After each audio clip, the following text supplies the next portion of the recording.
Hey, everybody, welcome to another episode of Allure of the Poor. I am your host, Lori, owner of Gersino Wines in Paso Robles, and we are sitting here today talking with Bastien Leduc of Seven Oxen Vines Winery. And it is a pleasure to have him here today. It took a little zigging and zagging to finally get here, but we are here. So welcome, Bastien. Thank you. Hi, and thanks for having me, Lori. Absolutely, absolutely. So a little bit, my first question to everybody is always the origin story. So, I mean, you're originally from France where wine is kind of ingrained into the culture there. So what is your first, moment of when you realize, yes, wine is where I want my world to be? Um, it's not very original for a French person, but my parents, my dad was a winemaker and had his own vineyard, so I grew up in it. I didn't get to it; it came to me. uh, and although in my youth there were some years where I grew a part of winemaking and vineyard management learning and all this stuff, I came back quickly to it because I realized that that's what I knew what to do and what I like to do too. So I think that that's kind of common where people who are growing up in whatever field, whether it's wine or whatever field it is, when they're ingrained in that growing up, they always have that little, voice in their head saying, "No, you want to do something else." And so you go out and you try something yeah, else, and then you're like, that's true. "No, I think I'll come back." No, So, that's true. And my parents never actually put pressure on me to take over or do the same. Actually, they never did, and that's probably why I later on wanted to do that. I think. So and yeah, thanks to them. when did you leave France? Because you've traveled around quite a bit for winemaking. So, like, tell us the That's story true. of how you've evolved to where you are. Yes, I've been in California for the last 11 years, uh, but quickly after my studies, or in between my studies, even and during my studies, I wanted to just learn different techniques around France first. That's why it was easier to travel first when I was younger. But even when I was 18, I left for 6 months to go to Australia, and I went to two different winemaking regions. I went to the Hunter Valley and the Mornington Peninsula, and the Clare Valley. That's north of Adelaide, and came back and then did my winemaking and vineyard managing studies, viticulture and enology. And during my school time, I did lots of trainings all around France. So the Loire Valley, the southeast of France, Bandol, the southwest, a bit everywhere really, except the northeast, which is kind of the furthest from where I'm from. I'm from the southwest of France. And once I completed my degree in winemaking, then I went back to Australia again. This time it was the Mornington Peninsula, and then came back to France, found a job in Bordeaux where I was a vineyard manager and winemaker. And while I was there, I met my wife, who is American, and Ah, she was harvesting grapes on my parents' vineyard. And so I came back that weekend to see my parents to help them out and visit my friends. And I met her, and she was she was bound to come to Bordeaux to visit a friend. And I was like, "Well, I'm a great guide, so if you ever come, call me."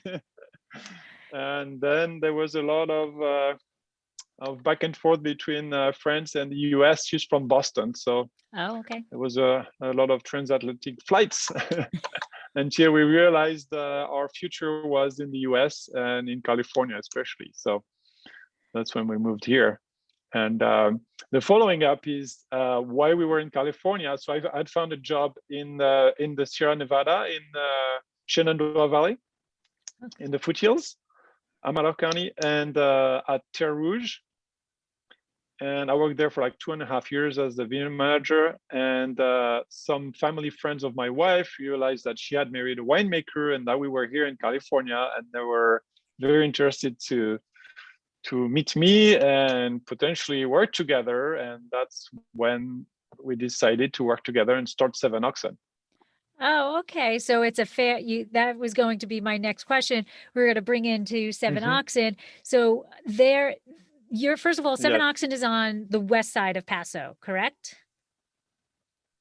It's on the west side? That's true. The vineyard is on the west side of Paso. We're like on two AVAs. We're on Templeton Gap and Willow Creek. Of half of the property is on each AVAs. Yeah, that's quite funny actually. And our tasting room and winery is on Ramada Drive, where I'm at now, right next to 101. Okay. So yeah, that's where we are. Okay, so for those who kind of are trying to figure out where it is, so that's right by Tin City, right at the entrance of Tin City is that's where right. the tasting room is. That's right, exactly. Okay, so you are up in Amador County, and the owners of Seven Oxen are the Neals, is that correct? That's right, yes. Adriana, Patrick, and their dad, Steve, are the owners. Okay. And Adriana lives in San Luis Obispo and has been here for a long time. And that's kind of also why they were interested in starting something in the area. They were not sure where. We looked from Santa Ynez up to Santa Cruz. And once I learned about Paso, I was like, well, this is where it's going to happen, because that's where it's the most promising and where it has the most potential, I found. And we visited a bunch of places, and when we found our vineyard, we were like, oh, this is it. There was almost no question. It was like a no-brainer. We found an established vineyard that's 26 acres, all head pruned, 8 by 10, and with maybe I can go on to the varietals that I grow. Maybe sure. There I grow some Zinfandel, some Petite Syrah, some Mourvèdre, some Grenache, and some Tannat. And I love Tannat. Yeah, that's kind of a hit here. A lot of people come to the tasting room for Tannat, even though it's a very limited production. We only have 2.2 acres. But that's a fun one, yes, for sure. So when you found, well, what year was Seven Oxen created? That was well, so the Neals purchased the vineyard, the property, in 2012, and that was in May. And there were still some contracts going on with the grapes, and so that year we carried on the contracts. So we sold all the grapes. And 2013 is the first year I kept some grapes to start making wine from our estate vineyard. But we still sold some grapes, so we just grew slowly like that until a few years ago, where we decided to just keep all the grapes for ourselves and make all the wine from it. Okay, so then you are fully estate now, and that was 2 years ago, you said? You became fully estate? Oh no, we've been estate from day one, but we were still selling some fruit from our estate. Oh, selling the fruit from these. Oh, okay. So now you are using all of your fruit. You're using all of your fruit. So you have no contracts. Correct. Okay. And going back to that Tannat, is that a single with the 2.6 acres? Are you doing it as a single varietal, or is it in blending, or both? Well, actually, both. Yes, that's new. That's actually not released. We're going to release that a new blend this summer, and it's called Polaris, and it's 50% Tannat, 50% Grenache. Oh. And until now, until it's the 2017, and until 2017 there was only a single Tannat. Okay. Wow. So. And it's a very, very small lot. That Polaris is 2 barrels. So okay, wow. So people are going to have to get on the ball and get that quickly. So that's an interesting Yes. blend. That's Yep. an interesting blend. How do you, I Yes. mean, what Hmm. was your thought process in terms of creating that wine? I mean, they're almost like, Oh, opposite, Tanat is so big and yeah. bold and That's yeah. That's why I thought they would compete each other so well, because the Grenache has this luscious fruit, giving aspect, and can also sometimes also be tannic, but it was more to complement that lush fruit and then get a bit of that bigger body tanat in the background. It's true, it's not a light wine as you can expect, uh, but uh, but none of my wines are very big. I like always to keep them balanced with still some high acids, not too jammy. But here in Paso, it's hard to keep Grenache in check to be a light wine anyway. It tends to always have some high alcohol, but still has some great acidity as well. So it's always kind of a very interesting wine on its own or blended. and that Tanat and Grenache, how are they in terms of harvesting? Are they Yeah, harvested I around the always same for time? Are they? no, not at all. So Grenache is among the first ones I pick, and Tanat is among the last one I pick with the Okay. Morvet. So there's always kind of there are two harvest times more or less. And so early September I pick Grenache, Petite Syrah, Zinfandel, and then there's a break, and then I pick Morvet and Tanat. Usually that's how it goes. With some in between, but yeah. So I always ferment them separately anyway, Okay. and then it's barrel per barrel that I pick which barrel is going to be blended with which one. And I also do that for Cassidy, which is the blend we're going to taste today, Yes. which is Grenache Mourvèdre. And so I always, except last harvest, which was the first time ever where I picked my Grenache, which came in late, and my Mourvèdre came in early, and I actually picked them at the same time and co-fermented them. So that's the Wow. first time I was able to do that, and that was amazing. And I wish I could do that every year, but so that's so it just happens. But That's what Mother Nature yeah, is. You don't know what's going to happen from vintage to vintage. we yes, we adapt. Yes, yes, absolutely. So back when you were driving around all over the coast and looking for the ideal site and you found your vineyard site in Paso, what about that vineyard site, you said as soon as you saw it, you knew Mhm. this was it, you had to have this vineyard. What was so special Yes. about this vineyard? The location first. I mean, it's like the first feeling is, so you drive. It's off Cala Canyon Road, and you drive up this road where you don't know where you're going, and you go all the way up. And once you're at the top, then you see the vineyard facing south, so you see the whole Santa Lucia range, and I mean the views are amazing. And it's like one big hill, undivided. It's like three hills together, but like one block, all facing more or less the same way. And it's kind of unique. It's in that canyon. The neighbor has now a vineyard, but at the time it was the only vineyard in that block, in that Oh, spot. Really secluded, and yeah, it's hard to explain. I mean, later on I knew the soil, everything was right there. Of course I knew that even before when we did some further analysis and all, but there's a sense of a unique place, when you get to the vineyard. And we actually now offer vineyard tours, so that's kind of a new thing, oh, so okay. people can come check it out, yeah, and see on their own. And every time people show up, they arrive at the top, and I'm like, oh wow.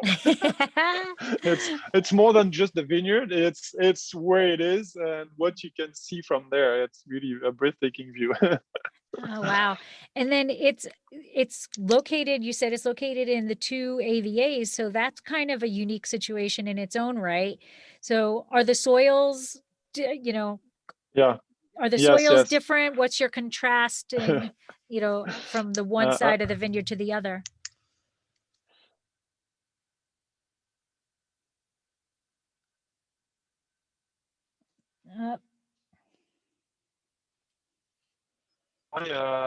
There might be a spot or two that could be a little different, but it doesn't land where the line is. So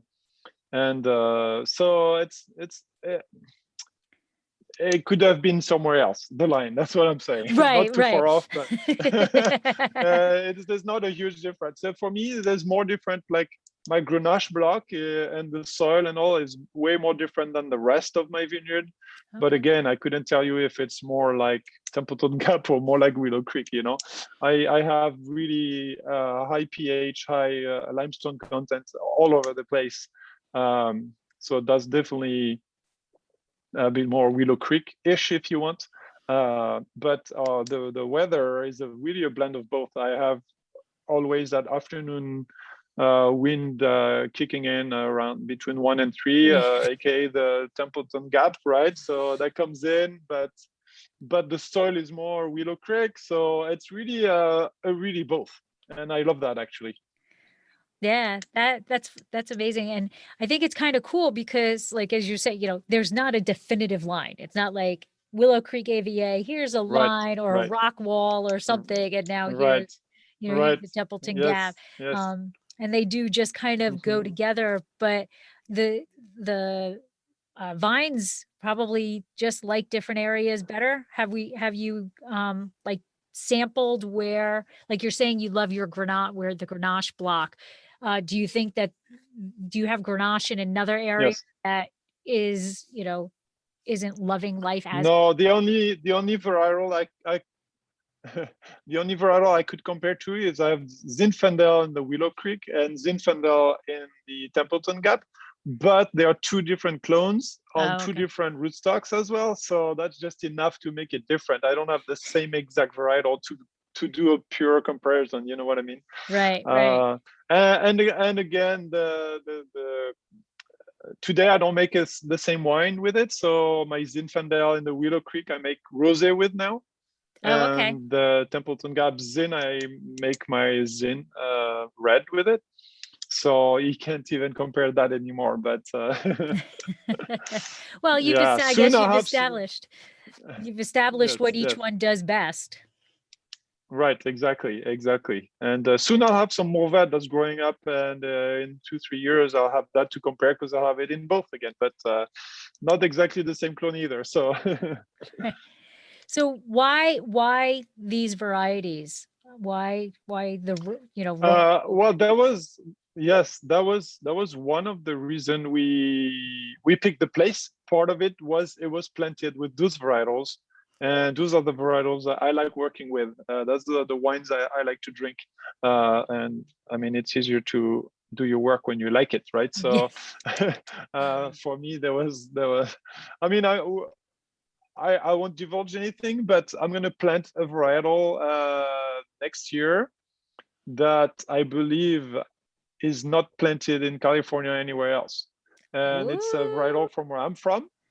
And so I'm really excited to do that. I found there are 2 vines in California at UC Davis that I can get some cuttings from, and I'm going to develop that. So that's we'll see where that goes, but I'm pretty excited about that. Ooh, exciting. Exciting. So Yes. I'll be looking for, like, you're gonna do it next year. So in like 6 years, we'll be seeing a new variety from you. That's right. That's the time frame about. Right.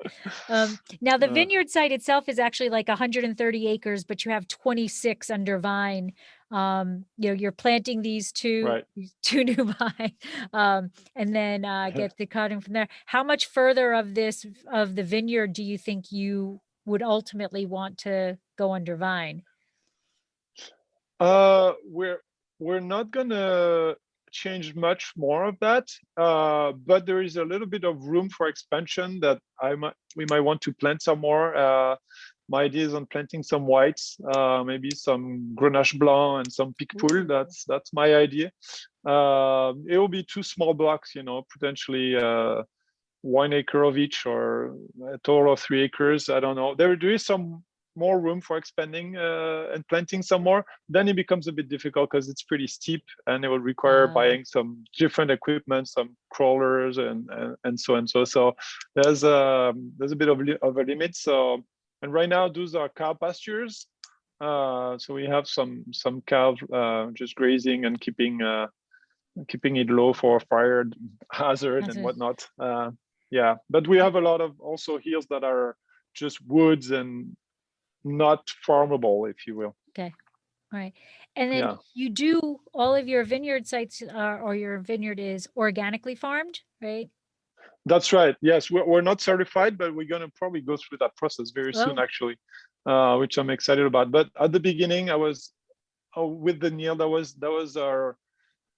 was our first connection. We agreed on the philosophy of doing things, and beside liking wine, they didn't know much about farming or making wine, so they just relied on me for that. But our common goal and philosophy was organic farming and respect of the land, and etc. So it was more of a choice for us right away than a marketing argument later on. You know what I mean? Right. So for me, it was important to just do it right away, and then later on see if we're going to be certified. And now might be the moment where we can do that. So that's the paperwork now. Right. And then that's always, I think, a toss-up of that wineries go through, because it's a lot of hoops to actually get certified, and a lot of money just to get certified. And it's more the philosophy, like you're saying, we do it because you do it because you want to be good to nature, and the fruit that it produces. Right. Does it but do you think that marketing wise it's a benefit to actually be certified, or well, for some people, I mean, anybody can say they farm organically, right? If they're not certified. So true. You would hope they don't, but true.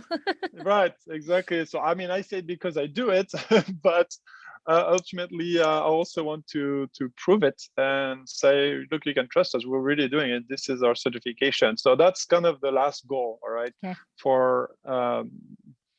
But I haven't started the process yet, so that's in the books. I think that's a 3-year process, right? I think so. Yeah. 2 or 3 years. Yeah. Mm-hmm. So let's talk about Seven Oxen itself. Where does that name come from? It's an old Latin term from the Romans, which was used by them to describe the Big Dipper. So it's the 7 stars of the Big Dipper. And for them, they didn't have a time-lapse camera, but they knew that throughout the season, they would rotate around Polaris. And for them, it was like 7 oxen on a threshing floor. So they were like, whoop, when they are milling. Yes. So that's also the inspiration behind our label. So if you see here, you have those rings, and those are the stars when you take a time lapse. So those are the 7 oxen. So that's where it's from. And we liked what we liked was the connection with farming and ox. And then I also use some biodynamic farming techniques. And so there's kind of like connection with the cosmos. So that's where it kind of ties in. And that's fantastic. And now let's talk about this Cassidy. Where does the name like Polaris is also constellation? What's Cassidy? Right. Cassidy is more of that's a family name from the Neil. So that was also kind of a tribute to the owners. Okay. It's shared among the Adriana and Steve and their grandmother. So that was kind of a cool. Is that's a surname? Cassidy, is there? Well, it's Adriana's middle name, and that was her grandmother's name. Oh, okay. Yeah. I grew up with a family of Cassidys, so I like the name. So let's talk about this. This is a blend of Mourvèdre and Grenache, you had mentioned? That's right. So it's 70% Mourvèdre sorry, 70% Grenache and 30% Mourvèdre. Very aromatic. So yeah, so it's a GM, no S. There you go. And now is this wine produced every vintage? The Cassidy is Yes, produced? this is the blend, exactly. And from year to year, it varies a bit into the percentage of the blend. So I can lean from, but usually never more than 60, never less than 60% Grenache, and kind of never more than 70, but it oscillates in that range usually. That's where the balance falls usually. Yeah. Okay. So your thought process is always a Grenache led wine. Right. Okay. Yes. Well, it's more like once you go past that percentage of Mourvèdre, it kind of takes over, and the balance of the savory from the Mourvèdre and the sweet from the Grenache is overpowered by the Mourvèdre. So that's kind of where it's the sweet spot for me, at least to my taste buds. Then is it shared with everyone else? That's the other question. It's got you took the word out of my mouth. It's got a savoriness to it that Yeah. I would guess would be the Mourvèdre, and the Grenache is that mid palate is just like is Grenache. Yeah. It's like, here I am. Yeah. Here, you know, right. It's a nice soft mid palate. And it's a medium bodied wine. It's not super light. It's not a full bodied wine. No. Yes, I agree. But it's got like it's got like shavings in the aromas, like more the earth, the graphite, that type of thing, and it's got a floral aspect. That's usually. You broke up. I didn't hear what you said. Taste my Mourvèdre, I was going to say, if you were to taste my Mourvèdre, you would understand the blend even more, tasting the Grenache and the Mourvèdre separately, and it's easier to like decompose it and understand it that way. But what I like is where it blends, and it's intricate. It's like, yes, I think it bonds together well. It does. It's a nice combination, and it adds like it's a multifaceted wine. So it's got different layers to it. It's not just unidimensional because of that, the Mourvèdre. And it kind of completely. It kind of I think the nose, you get both. I think you get a Grenache and a Mourvèdre in it. And then, like I said, it's Grenache, and then the Mourvèdre just carries it through to an extremely long finish, a really nice long finish. Yeah. And this is what vintage are we drinking? This is a 2016. 2016, and this is your current release? It is, and pretty soon we're going to release the 17, actually. Okay, so can you tell me about the process? Like, what's your barrel, your aging process and things like that? How did you get these wines together? Sure. So again, again, so as I was mentioning before, all the wines are fermented separately, and then I even divide each block in like 2 or 3 sections, and I ferment all of those separately and barrel per barrel, and it's really at the end, at the blending time, that I select which barrel goes to what. And my aging process usually for all my wines across is 18 months in neutral barrels. Oh, okay. When I say neutral, they're between 3 and 10 years old barrels. And just for the Tanat, for my Zinfandel Reserve, and for my Petite Syrah, do I use new oak. Oh, okay. And it's usually no more than 50%. It's like 30 to 50% depending on the varietal and the quantity I have. Yeah. So are these barrels, or are they old red barrels, or are you purchasing white barrels? Yeah, every year I purchase some. we started. I had to buy some barrels, but Right. I bought I bought some used barrels, and that's how we started. And since then, I've bought some every year, and yeah, I even purchased some used barrels since. But now I don't really buy any more used barrels. I just purchase a very few new ones each year, and kind of. And then they become the used barrels. Exactly. That's how it goes. Absolutely. Yeah, it is definitely not heavily oaked, and it's, you're not Right. you're getting the lessening of the tannin by that oak without having that Yes, vanilla, that the exactly. thing. And the fruit Sure. is not at all, it's not at all jammy. It's not, Right. in your face, Yeah, high, that's right.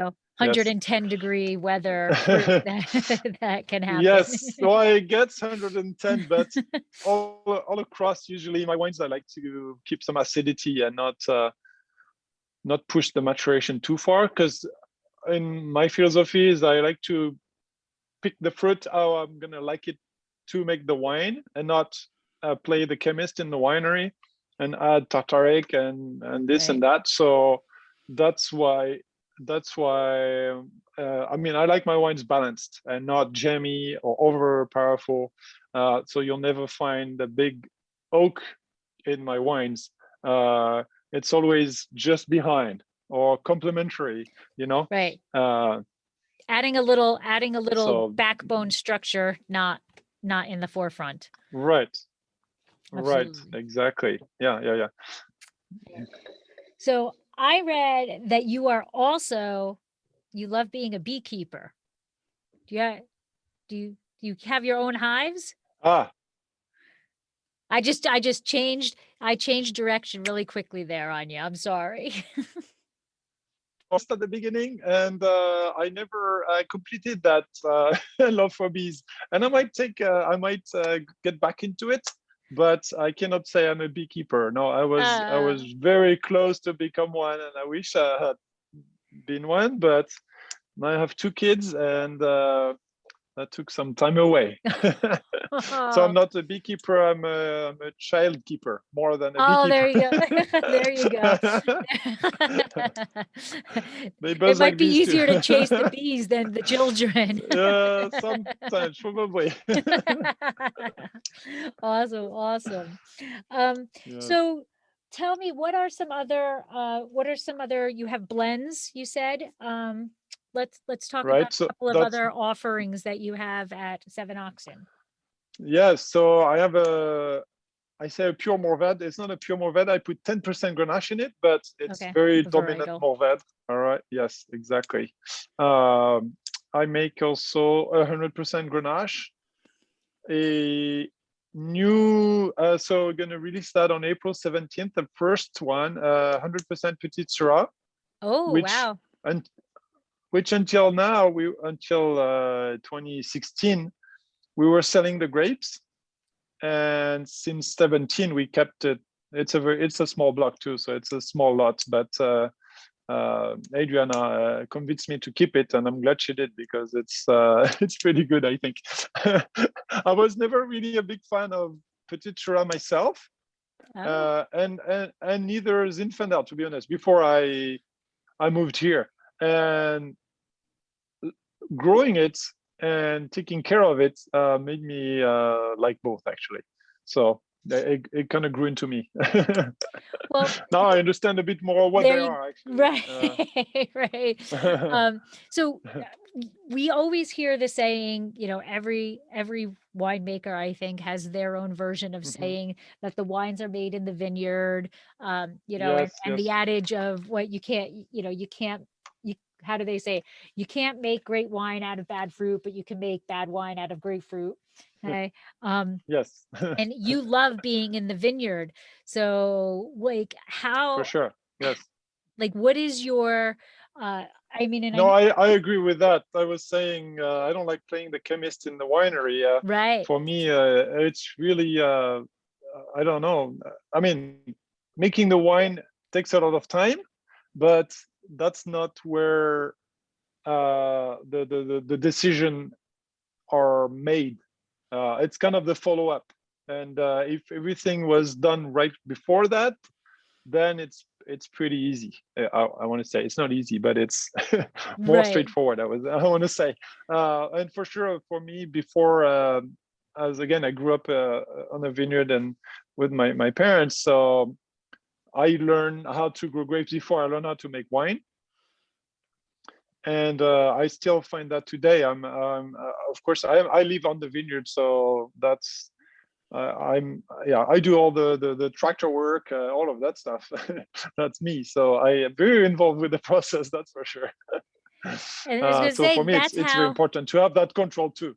right, right. And then that's how I correlate what your statement was, is that you weren't really a big Zinfandel or a Petite Syrah fan until you're growing it and you're seeing it from Yes, the very get-go. that's right. You create this That's new true. appreciation, for it. Yes. And it's kind of like, a romance. You get to, you have to introduce yourselves to each other and get to know each other a bit, right? Yeah. Right.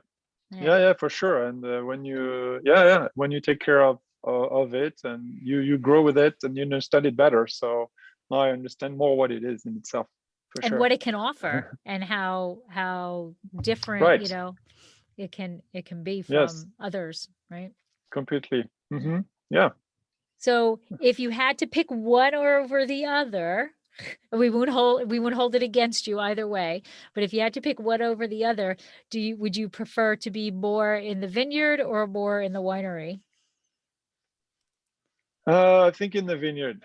Yeah. Yeah, but again, it's the winery is a fun work, but it's kind of this short time of the short process. There's of course necessary process to have wine at the end, but the focus all year long is so much more in the vineyard than there. I mean, also the harvest time is so time consuming that I guess it goes by quicker. Maybe, I don't know. Right. But Yeah. I mean, it's the whole thing. But for me, I wouldn't do it any other way. I couldn't be able to buy grapes to make wine. I wouldn't see the. I like to control it. I like to make wine with what I can make and control through the whole process of growing the grapes, for sure. Right. Being hands-on from dirt to bottle, Right. basically. Right. Right. Yeah, Absolutely. that was, I forgot to mention, but that was one of the talks we had with the Niels at the very beginning. I told them, I was like, if we are to make wine together, we need to have the vineyard. For me, I don't see any interest of buying grapes from here and there and making wine. There needs to be a connection for me. I need to be able to control the growing process to make the grapes and then make the wine. Yeah, it just ties into with the philosophy of growing organic and belonging to a place. And well, it was a long. It wasn't then okay, but they agreed with that. They understood what I stood for. You know. So when you first started making wine for Seven Oxen, what was your production at that point? What was the production of Seven Oxen? Oh, I think it was like 500 cases the first year. And then did you already have the 600, tasting 600. room? Did you already have the tasting room, or did that come later? No, we started in the front bar of Thomas Hill Organics, downtown Paso. We were there for a couple of years. Oh, okay. Yeah. Oh, all right. And then we moved where we are now. So we've been here, I think it's the third year we've been here. Oh, okay. Yeah. And so the winery is on the Vineyard site, and then just the tasting room is. No. Oh, okay. No, the winery is where the tasting room is. Oh, okay. Okay. So I'm at the tasting room. I don't know if you see behind me. I can see but there's some barrels behind right you. there Yeah, I behind the do. window. Yeah. Okay. So I'm at the tasting room, and that's the winery right here. Okay, so you're processing down by Tin City. So I have to be honest. Exactly. I actually drive into Tin City all the time, but I'm not. You're by Two Moons? We're just after that. So if you drive, no, it's past So if you drive from Paso on Ramada Drive, Right. you have to pass that intersection to Petite Syrah, Okay. and it's right after. And there's Oh, like 4 buildings together, okay. and we're in the same building as Calwise Distillery, Kilo Oh, Kilo Brewery, Kikalo Brewing. Okay. and Anglem. Okay, I Yes. got you. All right, now I And know exactly where you yes. are. Okay. And I actually process my fruit with Steve Anglem at the other side of the building. So I just forklift my Oh. beans, process there, and bring them back here. Oh, very nice. Very nice. Yes. Okay. Uh-huh. Yeah. See, and Because that's we're the kind other of 2 thing small structures. Yeah. with a common kind of processing area. That's another Yeah. thing about Paso. I think that, like Mhm. wineries working together to benefit each other, Yes. is Yeah, for sure. really a Paso thing. Mhm. That it really is. All right, so now we know where we can taste. We know we can go to the tasting room. When can they taste? I mean, COVID has changed everything, so I'm assuming you are by appointment. We are, and we have a nice patio.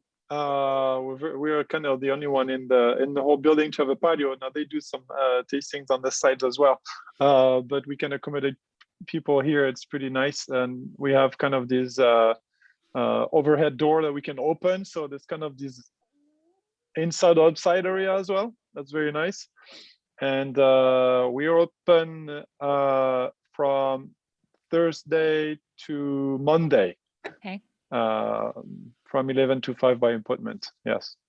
And were you by appointment prior to COVID, or is this No, we're not. Yeah. No. Are you going to stay? Yeah, but I think so, because it's so great. We can focus much better on our customers and give them the full experience. I think it's really nice. Yes, I find it really nice. That's what I think most wineries, as horrible as it is to say, a positive I know. of COVID, Yes.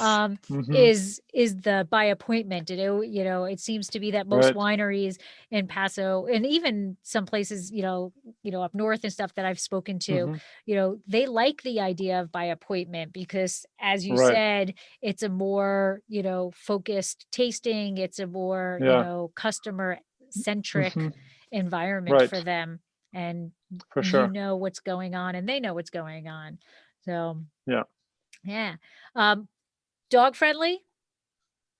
Yes, absolutely. Absolutely. Okay, absolutely. And now, do you know where they can find Seven Oxen on social media? Are you all over social media? Yes, we're at Seven Oxen, all spelled out, SEVENOXEN.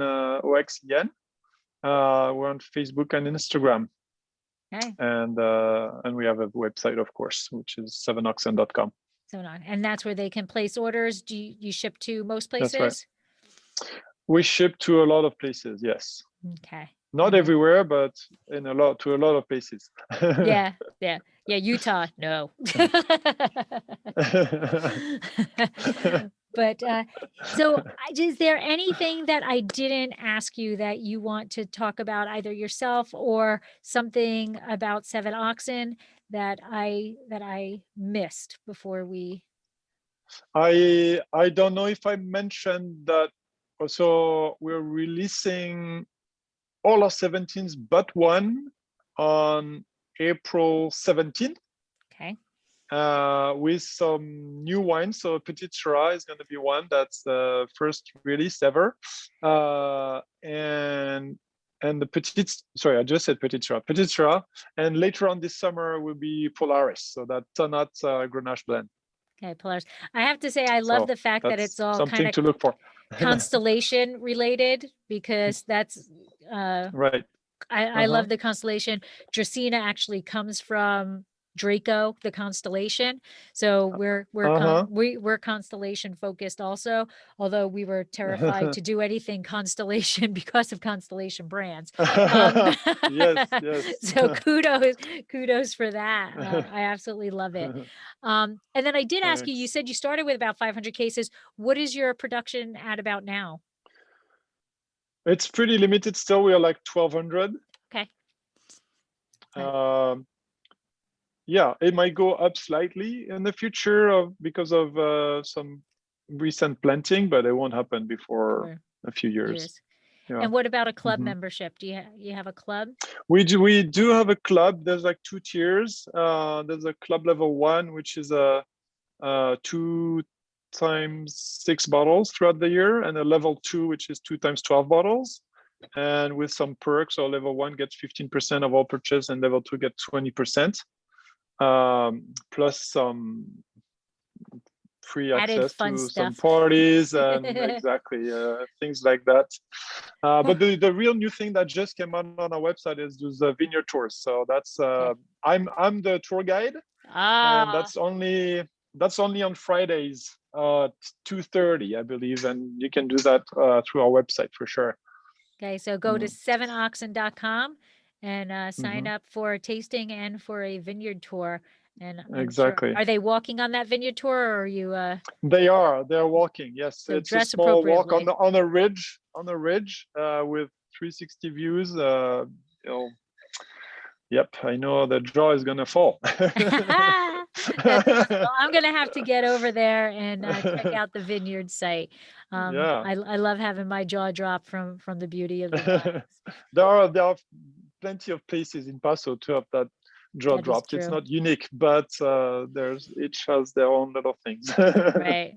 Paso is definitely a beautiful, beautiful place.